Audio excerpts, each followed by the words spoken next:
దేవునికి స్తోత్రం కలుగునుగాక. క్రీస్తు నందు ప్రియ దేవుని పిల్లారా, యేసు క్రీస్తు అతి పరిశుద్ధ నామములో స్తోత్రము కలుగునుగాక. పాపము ఒప్పుదల, పాపము క్షమించమని పశ్చాత్తాపడ, దేహంతో పాపం చేస్తాం, అంతరంగంలోని పాపం చేస్తూ ఉంటాం.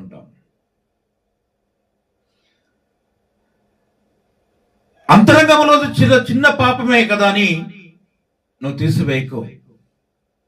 ఆ చిన్న తప్పే చాలా పెద్దది. కానీ దేవుడు అంటాడు, నువ్వు అంతరంగంలో చేసినటువంటి పాపము అది కూడా పాపమే, మన్నించరానటువంటిది అంటాడు. ఎందుకంటే నీ చూపు శారీరక సంబంధమైన చూపుతో చూసి మోపాపం చేసి ఉన్నట్టయితే అది కూడా అంతరంగములోని పాపము కిందనే వస్తుంది. నీ పై రూపమున కాదు దేవుడు చూసేది, నీ హృదయంతని కూడా దేవుడు వెరిగి ఉన్నాడు. నీ హృదయంలో ఏమి మాట్లాడతావో, ఏమి తప్పు చేస్తావో, నీ అంతరంగములోని నీ యొక్క పాపమును చూసగలవాడు దేవుడు.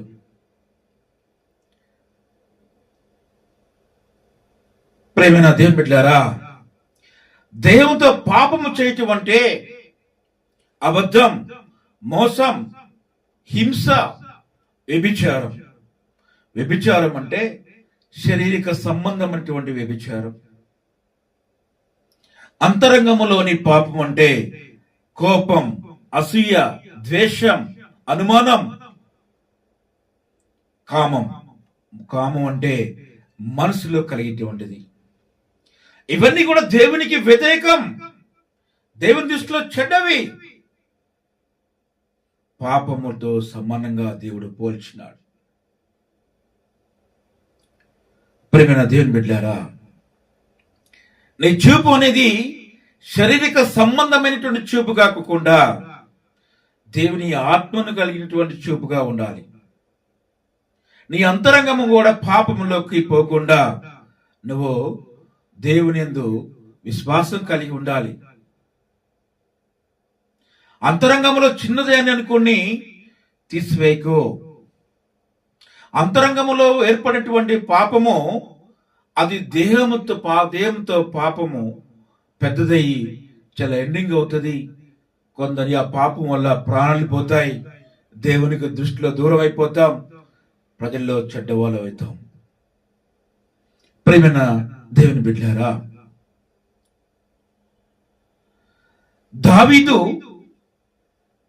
ఒక సామాన్య మనుషుడు, గొర్రెల కాపరి. తన గొర్రెలను కాచుకుంటూ గొర్రెలను కాచుకుంటూ గొర్రెల కాపరిగా ఉంటున్నాడు.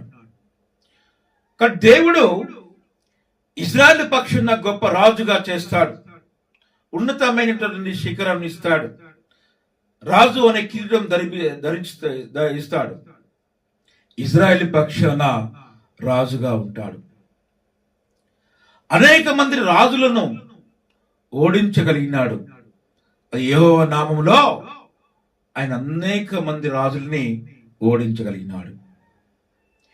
దేవుని యొక్క హృదయానికి అది దగ్గరగా, అతి సమీపముగా ఉన్నాడు దావీదు. దేవుని యందు ఎంతో విశ్వాసం కలిగి ఉన్నాడు. ఆయన తప్పు చేశాడు, దేవుని దృష్టిలో తప్పు చేశాడు, దేవుని దృష్టిలో పాపం చేశాడు, దేవునికి దూరం అయిపోయాడు. తన యొక్క మేడగదిలో నుండి పైకి వెళ్ళి చల్లటి గాలి కోసం అటు ఇటు తిరుగుతున్నప్పుడు తన పై మేడగది నుంచి ఒక బత్షెబా అనే ఒక అందమైన స్త్రీ స్నానం చేయుట చూశాడు. అప్పుడే తన అంతరంగంలో పాపం మొదలైనది. తన యొక్క చూపు శారీరక సంబంధమైనటువంటి చూపుగా మారిపోయినది. ఎప్పుడైతే బత్షెబా స్నానం చేస్తున్నదో ఆ బత్షెబ స్నానం చేస్తున్నప్పుడు దావీదు శారీరక సంబంధమైనటువంటి చూపును చూశాడు, పాపం చేశాడు. తన అంతరంగంలో పాపం మొదలైనది. అప్పుడు దావీదు ఆ బత్షెబను తన యొక్క రాజభవనం పిలిచినప్పుడు ఆమెతో మరి నీవు ఇష్టం అని చెప్తాడు.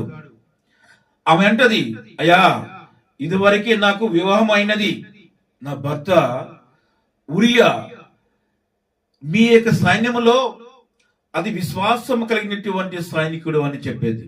అయినా తన యొక్క అంతరంగంలో ఉన్నటువంటి పాపము, తన యొక్క శారీరక సంబంధమైనటువంటి చూపు పాపములో నెట్టేసినాయి. ఆవిడ దేహంతో పాపం చేశాడు, ఆమెతో మరి శారీరక సంబంధం ఏర్పరచుకున్నాడు. ఆమె గర్భవతి అయినది. 6 నెలలు గర్భవతిగా ఉన్నప్పుడు ఆమె శరీరంలో అనేకమైనటువంటి మార్పులు చూసినప్పుడు అతనిలో ఒకటి ఏర్పడినది. నేను పాపము చేస్తున్నానేమో, నేను తప్పు చేస్తున్నానేమో, బత్షెబతో నేను ఉన్నానేమో, మాకు అనేకమైనటువంటి విషయాలు బయట ప్రజలకు తెలుస్తాయని చెప్పేసి అతను భయపడతాడు.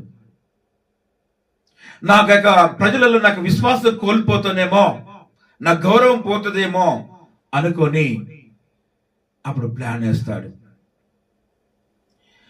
ఉరియని పిలిపించి, సైన్యంలో ఉన్నటువంటి ఉరియని పిలిపించి, ఇదిగో ఉరియా, నువ్వు వెళ్ళి నీ భార్య దగ్గర ఉండవు అని చెప్తాడు. కానీ అమ్మోనీయులకును ఇజ్రాయేలు ప్రజలకు మరి యుద్ధం జరుగుతున్నది. ఆ యుద్ధ సమయంలో మరి నేను ఇలా వెళ్ళాలి అని అన్నప్పుడు, పర్వాలేదు, నేను ఈ భార్య దగ్గరికి వెళ్ళి ఉంటాడు. కానీ ఎంతో సైన్యములో విశ్వాసము కలిగి ఉండి విశ్వాస పాత్రగా ఉన్నటువంటి ఉరియా తన భార్య కంటే యుద్ధములో జరుగుతున్నది, శత్రువులు వచ్చి ఈ యొక్క రాజ్భవనంలో గాని రాజును గాని అక్కడ ఉన్నటువంటి వారిని చంపుతారేమో అనే భయంతో మరి కాపలాగా ఆ రాజ్భవన్ ముందే పడుకుంటాడు. ఇది తెలుసుకున్నటువంటి దావీదు మరి తన భార్య దగ్గరికి వెళ్ళవన్నా వెళ్ళట్లేదు, మరి ఇతను చంపిస్తే బాగుంటుందని అనుకుంటాడు, ప్లాన్ చేస్తాడు.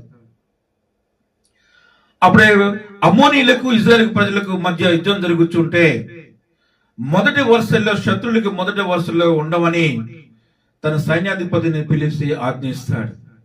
ఆ విధంగానే సైన్యాధిపతి ఉరియాని తీసుకెళ్లి అమ్మోనీయుల ముందు మొదటి వరుసలో నిలబెడతాడు. ఆ యొక్క యుద్ధంలో అమ్మోనీయుల చేతిలో హతమవుతాడు ఉరియా. ఈ పాపం ఎవరిది? ఎవరు చంపినట్టు? ఉరియాని ఎవరు చంపినట్టు? ఎవరు ప్లాన్ చేస్తున్నారు? దావీదు ప్లాన్ చేశాడు. ఇక్కడ దావీదు తన అంతరంగంలో పాపం చేస్తున్నాడు, దేహంతో పాపం చేశాడు, ఆ స్త్రీని అనుభవించాడు, ఆ స్త్రీకి గర్భవం చేశాడు. ఆ పాపముల నుండి బయటపడటకు ఉరియాను చంపించాడు. దేవుని యందు విశ్వాసం లేకుండా ఉన్నాడు, విశ్వాసం లేనటువంటి పనులు చేస్తున్నాడు, దేవునికి వ్యతిరేకంగా అయ్యాడు, దేవుని దృష్టిలో పాపిష్ఠుడు వాడైపోయాడు. దేవుని దృష్టిలో దావీదు పాపం చేస్తున్నాడు. ఈ విధంగా దేవుని దృష్టిలో ఒక పాపంలో దావీదు ఉన్నాడు. కానీ దేవుడు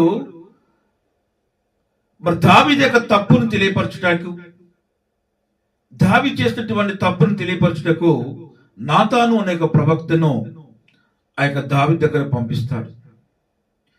దావీదు దగ్గర పంపించినప్పుడు దావీదుకు మరి అర్థమయ్యే విధంగా నాతాను ప్రవక్త, ఈ పాపము చేసింది నీవే, దేవునికి వ్యతిరేకమైనటువంటి పాపములు చేశావు, నీకు దేవుడు అనేకమైనటువంటి మంచి అన్ని కల్పించాడు, రాజ్యమునిచ్చాడు, నీకు మంచి పొజిషన్ ఇచ్చినాడు, అయినా కూడా దేవునికి వ్యతిరేకంగా తప్పు దేవునితో పాపం చేశావు, అంతరంగంలోని పాపం చేశావు, దేవునికి నువ్వు దూరం అయ్యావు అని చెప్పేసి కథ రూపంలో చేసిన తప్పుని నాతాను ప్రవక్త దావీదుకు తెలియజేస్తాడు.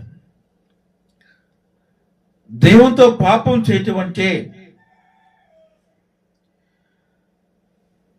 మరి నువ్వు శారీరక సంబంధమైనటువంటి పాపం చేసిన శరీరంతో అని అంటాడు. అది 1 కొరింథీయులు 6వ అధ్యాయము 18వ వచనంలో ఏముందంటే, జారత్వమునకు దూరంగా పారిపోవుడి, మనుషుడి చేయు ప్రతి పాపమునకు దేహమునకు వెలుపల ఉన్నది గాని జరత్వము చేయువాడు తన సొంత శరీరమునకు హానికరముగా పాపము చేయుచున్నాడు. ఏదైతే పాపము చేస్తున్నామో, వ్యభిచారం చేస్తున్నామో, అది మన శారీరక సంబంధమైనటువంటి పాపముగా పరిగణించబడుతున్నదని మరి ఇక్కడ కీర్తనలో మన కొరింథీయుల ద్వారా తెలియజేయడం జరిగింది.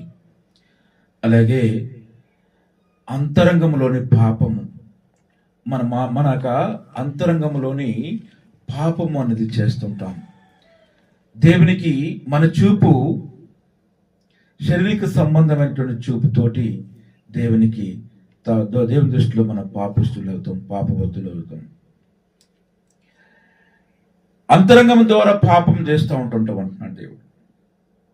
మత్తయి సువార్త 5వ అధ్యాయము 28వ వచనంలో ఇలా ఉంది, నేను మీతో చెప్పుదేమనగా ఒక స్త్రీని మోహపు చూపుతో చూచు ప్రతివాడు అప్పుడే తన హృదయమందు ఆమెతో వ్యభిచారం చేసిన వాడగును. చాలా మంది ఇక మోహపు చూపులు చూస్తుంటారు. ఏ స్త్రీ అయితే మరి వస్తుందో, ఏ స్త్రీని అయితే చూస్తారో, ఆ స్త్రీని యొక్క అందచందాల గురించి మరి యొక్క దేహంలో హృదయంలో అనేక విధంగా మరి ఊహించుకుంటారు. అలా చేయటం కూడా మన అంతరంగంలోని పాపమే. ఆమెతో మనము వ్యభిచారం చేసిన వాళ్ళమే అంటున్నాడు దేవుడు. ప్రియమైన దేవుని బిడ్డారా, అంతరంగంలోని పాపము అది చాలా దేవునికి వ్యతిరేకంగా ఉంటది. మరి మత్తయి సువార్తలో ఒక స్త్రీని మనము మోపు చూపుతో, చెడు చూపుతో మనం ఏ విధంగా చూస్తామో, ఆమెను తప్పుడు చూపుతో చూస్తామో, ఆమెను తప్పుడుగా మనం మాట్లాడతామో, ఆమెను తప్పుడుగా మనం అర్థం చేసుకుంటామో, అది కూడా మనం ఆమెతో వ్యభిచారం చేసినట్టే అంటుంటాడు. ప్రియమైన దేవుని బిడ్డారా, కొంతమంది నరములేని నాలుక అని చెప్పేసి రకరకాలుగా మాటలు మాట్లాడుతూ ఉంటుంటారు. నోరు ఉందిగా అని చెప్పేసి అతిగా మాట్లాడుతూ ఉంటుంటారు. ఇతరుల గురించి చెడుగా మాట్లాడుతూ ఉంటారు. ఆ చెడుగా మాట్లాడటం, చెడుగా ప్రచారం చేస్తూ ఉంటుంటారు. కానీ అది వాళ్ళ ప్రాణానికే ముప్పు అనేది తెలియదు. అలా చేయటం వల్ల దేవుడు చెప్తున్నాడు, అంతరంగంలోనే పాపం చేసినట్టు నువ్వు పాపస్తుడు అని. అయినా వాళ్ళు ఏం చేస్తారంటే అనేక విధాలని ఒకరి గురించి ఒకరికి పాపము చేస్తూనే ఉంటారు, వారి గురించి మాట్లాడుతూనే ఉంటుంటారు. అనేక విధములుగా వాళ్ళ గురించి ప్రచారం చేస్తుంటుంటారు. బాగా ఒక కప్ప తనకు కావలసినటువంటి ఆహారం అనేకమైనటువంటి పురుగులను తింటది. తన పొట్టంతా నిండిపోయింది. నిండిపోయినటువంటి కప్ప ఆహారం అరిగించుకోవడానికి బెక బెక బెక బెక బెక బెక అని అరుస్తూ ఉంటుంది. అది ఎందుకంటే బాగా ఆకలిగా ఉన్నప్పుడు కప్ప అరవదు. బాగా ఆకలి ఉన్నప్పుడు కప్ప ఆహారం కోసం, పురుగుల కోసం స్వీకరించే పనిలో ఉంటది. ఎప్పుడైతే ఆహారాన్ని స్వీకరించిందో, ఎప్పుడైతే తనకు పొట్ట నిండిందో, అప్పుడు అది బెక బెక బెక బెక అని అరుస్తూ ఉంటుంది. అటుగా వెళ్తున్నటువంటి ఒక పాము, సర్పము దానికి ఆకలిగా అనిపిస్తుంది, ఎక్కడైనా ఏదైనా ఉండే తిందామని. అది వెతుకులాడుతున్న తరుణంలో ఈ యొక్క కప్ప బెగబెగ అనడం చూసి ఆ కప్ప దగ్గరికి వెళ్ళి మరి అరుస్తుంది కదా, నేను వెతుక్కోకుండానే కప్ప ఎక్కడుందో తెలియపరిచింది, అక్కడికి వెళ్దామని చెప్పేసి ఎక్కడైతే శబ్దం వస్తుందో, ఎక్కడైతే కప్ప ఆకలి మరి ఆ ఆకలి బాధ నుంచి ఆనంద బాష్పలతోటి మరి అరుస్తుందో ఆ యొక్క సౌండ్ ని అర్థం చేసుకొని ఆ పాము అక్కడికి వెళ్ళి ఆ కప్పను తినేస్తుంది. చూసారా, తిన్నటువంటి ఆహారాన్ని మరి మంచిగా చక్కగా తిని ఒక మరి విశ్రాంతి తీసుకుంటే పోయే కప్ప దాని నోరు దూలకి బెగ బెగ బెగ అనటం వల్ల ఆ పాము ఆకలితో ఉన్న ఆ పాము దాన్ని తినటం జరిగింది. అలాగనే నోరు దూలగా ఉన్నటువంటి వారు మోప చూపుతో ఉన్నటువంటి పనులలో ఇతరుల గురించి చెడుగా మాట్లాడితే రేపు దినమున అది ఎంతవరకు దారితీస్తుందో మరి పాము కప్పలాగానే మీ జీవితం ఉంటుందని తెలియజేస్తున్నారు. ప్రియమైన దేవుని బిడ్డలారా, మరి ఈ యొక్క దావీదు మహారాజు చేసిన తప్పులను నాతాను ప్రవక్త ద్వారా తెలుసుకున్నాడు. నాతాను ప్రవక్త ద్వారా తెలుసుకొని తన తప్పులు మన్నించమని పశ్చాత్తాపడుచున్నాడు. ప్రియమైన దేవుని బిడ్డలారా, ఈ లోకములో మన పాపములను మన్నించమని, మన పాపములను తీసివేయమని, ఒకవేళ మన పాపములను ఉంటే మనకి ఎవరు తెలియజేస్తారు? ఆ రోజు నాతాను ద్వారా దావీదు మహారాజు తెలుసుకున్నాడు. ఈ రోజు మనకి దేవుడు అంటున్నాడు, లేఖనము ద్వారా మీకు తెలియజేస్తుంది అంటున్నాడు. లేఖనము ద్వారా మన పాపములను ఏతున్నాయో, తప్పులు ఏతున్నాయో తెలుసుకొని లేఖనం ద్వారా మనము సరి చేసుకోవాలని దేవుడు మనకి సెలవిస్తున్నాడు. ప్రియమైన దేవుని బిడ్డలారా, 2వ కొరింథీయులు అపోస్తలుడైన పౌలు 2వ కొరింథీయులకు రాసిన పత్రిక 7వ అధ్యాయం 10వ వచనంలో దైవ చిత్తానుసారమైన దుఃఖము రక్షణార్థమైన మారు మనసును కలగజేయును.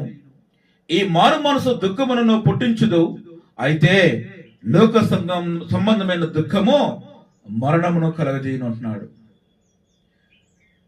దైవ చిత్తానుసారంగా దుఃఖము రక్షణార్థకరమే. ఒకవేళ దేవుని చిత్తంలో అయ్యా మనకు అది కావాలి, నా యొక్క పాపను మన్నించు, నాకు ఇది కావాలని చెప్పి మనం అడిగితే ఆ యొక్క దేవుని ఎందుకు మనము దుఃఖంతో అడిగితే అది మంచిదే. కానీ మారు మనసు పొందినటువంటి మనసు కలిగినటువంటి దుఃఖము కూడా మంచిదే. కానీ లోక సంబంధమైనటువంటి దుఃఖము మరణము కలగజేయదునంటున్నాడు.